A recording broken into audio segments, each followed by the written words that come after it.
sa xam-xam nàkki na comme ni nga ko waxee léegi. te war a mën a jàppale xale yi rek suñu souhait mooy nga jege leen.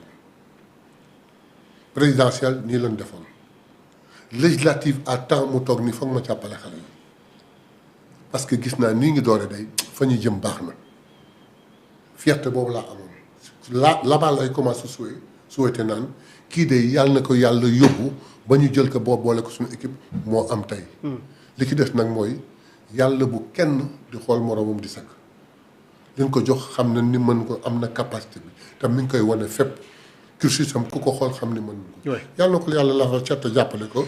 nous avons été très très très fiers de vraiment de sa nomination. alhamdulilah rabbil alamin. est-ce que cette nomination aussi dafay traduire li Ousmane Sonko waxoon keroog bi muy jeexal mitinam ci diwaanu Mbour que ne nekkuñ ci nguur pour pàccoo nekkuñ ci nguur également pour di joxe ay gâteau mais dañ jël nguur pour boole ci képp koo xam ne jàpp nañ ne am nga kattan beeg mën-mën bi pour que ñu boole la pour ñu jëmale Sénégal fenn fii. boobu ñoo ko digg woon. ñu ngi koy def képp koo xam ne am nga xam-xam te war nga mën a jariñ réew mi rek. tôt ou tard daan la jëli fa nga nekk. même boo nekkee Chine indi la pour nga jàppale réew mi. alhamdulilah benn rek moo ci des moom laay ñaan te yàkkamti ko lool xaw ma pourquoi. muy Déthié Fall. oui pourtant ñu ngi posé cette question. non non. à quand pour Déthié. Personne n'attendait la nomination de kii. am nañu ko amoon espoir comme man mais il n'attendait pas. Déthié mën na ko capable na ko te wane nañ ko une nomination de Déthié fera plaisir à tout le Sénégal ñu ngi ñaan. et fan yii sax dem ci benn télé pour ne pas le citer RTS ñu koy laaj ci jege ñante ak PM Ousmane Sonko mu ne loolu lu yàgg la.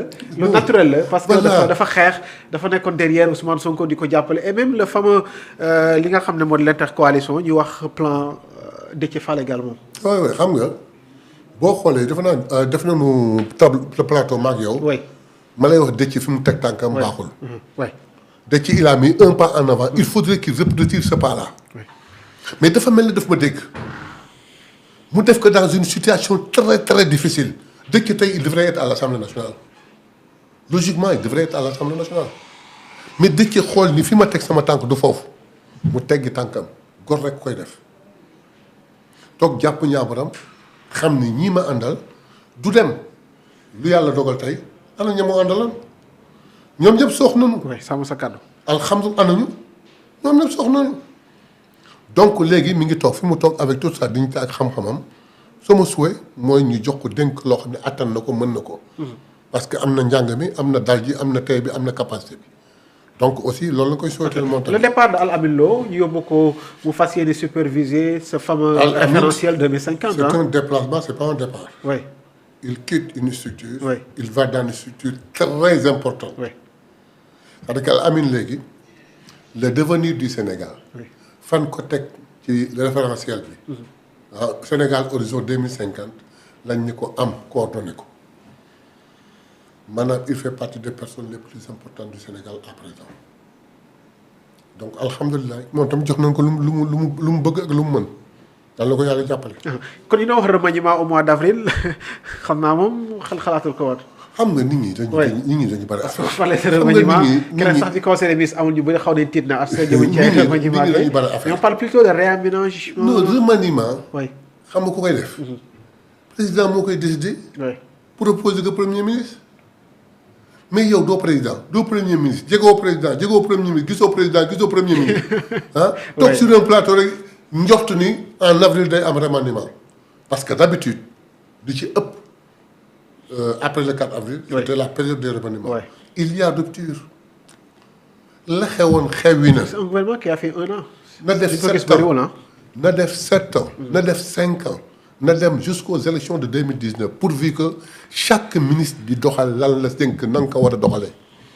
pourquoi changer pour changer si chaque ministre mi ngi def li mu war a def na mu ko war a defee mais pourquoi le changer par contre. Si un ministère divers ne fait pas ou bien ne suit pas le rythme, il est à écarter sans xaar ay période de remaniement. Il est à écarter de faire un réajustement rapidement. Mais du moment que tel n'est pas le cas, kenn ku nekk nan la fa bàyyi booy boo nga def fa juróomi at. L'essentiel mooy kenn ku ne na jouer sa partition comme cela se doit. Si le premier ministre est satisfait en ricochet le président de la République, il n'y a aucun problème.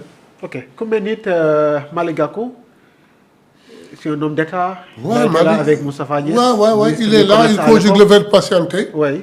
Il est là, il conjugue le verbe patienter. Il est de la coalition, ça pose aucun problème. D'autres sont dans la coalition, on peut en citer encore d'autres. Mais, ndank, on est là pour 5 ans. Ben, après, on n'a même pas fait le tiers. Nous allons Inch'Allah.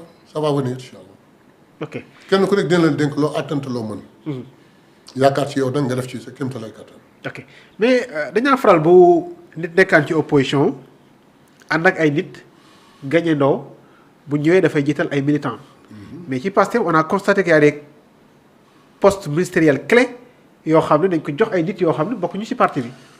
waaw mais xam nga ñun ñoo ko digge woon c'est que xam nga bu njëkk ñoom dañu wax ni gagnons ensemble. oui et gouvernons ensemble. justement. Ousmane Sonko en campagne électorale présidentielle meeting de clôture nga toog ak ñoo xam ni pendant presque 20 jours lekkuñu naanuñu nelawuñu dans les conditions ñi bàyyi seen jëkkër ñi bàyyi seen soxna il est le seul à oser le dire que ànd ak ñun ba ñu jël réew mi ne signifie pas que suba tu seras ministre DG PCA ou je ne sais quoi. Nous irons chercher les personnes qu'il faut et les mettre à la place qu'il faut. C'est nous qui l'avions promis. oui C'est nous qui l'avons fait. Loolu lañu seq askan bi. Et puis c'est des ministères de souveraineté. oui La justice, les forces armées, intérieur. l'intérieur. oui ba nga Sénégal nekkee Sénégal ba léegi mas nga gis nit dénk ko ku dul waayam mais nous prenons la rupture ñu dem seeti ñoo xam ne wóor leen ni ñii li ma leen jox et pour preuve benn preuve rek lay jël. oui Imaginez le ministre de la Justice représentant l'exécutif à l'Assemblée, à l'hémicycle. Les députés, sous la pression du peuple, ndax yàkkamti la reddition des comptes. ñëw ni que monsieur le ministre imposé wuñ la dañ lay ñaan nga ñaanal nu juge yi ñu gaawal seen tànk parce que le peuple dafa yàkkamti. Mais qu'est-ce qu'il a? Ne comptez pas sur moi pour mettre la pression sur les juges. oui Ne comptez pas sur moi. Je les vois travailler et je suis très satisfait de leur travail. bu yax ji yemoon foofu. boo ko déggee da ngay mel na koo xam ni dafa ñàkk kersa député yi mais qu'est-ce que lu ci toppaat. quand les juges sont sortis mais ba ñu waxee la ñu def ak ci lu ñu nekk. Mais le peuple était tellement satisfait que le peuple a compris la dernière phrase du ministre de la Justice. oui waaw au fait ñoom seen liggéey yéex wala yéen a yàkkamti mais bi ñetti procureurs yi génne le peuple s'est rendu compte que ni juges yi ñu ngi liggéey mais ñun ñoo yàkkamti. Sénégalais yàkkamti woon. donc gis nga. oui loolu moo lay wan ni moom mat na li ñu koy doyee. le ministre de l'intérieur koo xam ni yow ba nga nekkee. yore gendarmerie ñu naan dañuy wut ay volontaires di ko dugal gendarmerie nga ne je n'en veux pas je n'en veux pas. Tu as osé défier l'autorité pas défier mais dire à l'autorité la vérité. oui tey jii soo ko joxee intérieur dans son âme et conscience dina def li ko war. le ministre des forces armées doo ko dégg. doo ko wax da nga dégg ci wax coow ci armée bi da nga dégg ci balance ci armée bi tout est rentré dans l'ordre. C'est des ministères de souveraineté qu'on a osé donner à des gens qui ne sont pas de Pastef. À Pastef, il y a des gens très compétents qui peuvent le faire. Mais le choix du président et du premier ministre est tombé sur ces trois. Et nous l'avons accepté et nous travaillons avec eux, avec tout le respect. te du ñoom rek l'enseignement supérieur ki ko yor nekkul. docteur Abdourahmane Diouf. l'enseignement le ministre de kii. comment est-ce qu'on dit. l'éducation. de l'éducation. Bamba Kiaxassi. waaw. waaw ñoo ko digg woon ñoo ko wax. c'est des personnes ressources il fallait chercher heureusement c'est nos alliés ça nous a facilité la chose. mu dem Boubacar Camara qui n'a pas été allié bokkul ci Diomaye président. mais néanmoins ses compétences l'ont amené au secrétariat général de la présidence. Voilà c'est comme ça ñoo ko digg woon ñoo ko defee nii. et Mary Teuw Niane et d'autres en tout cas. Mary Teuw Niane voilà donc mu ngi noonu on vous rappelle que yéen a ngi ci ban jeexle tey nag émission bi amul sorxo on xam naa première. ñu ne émission tey da amul sorxo. waaw xam nga tey.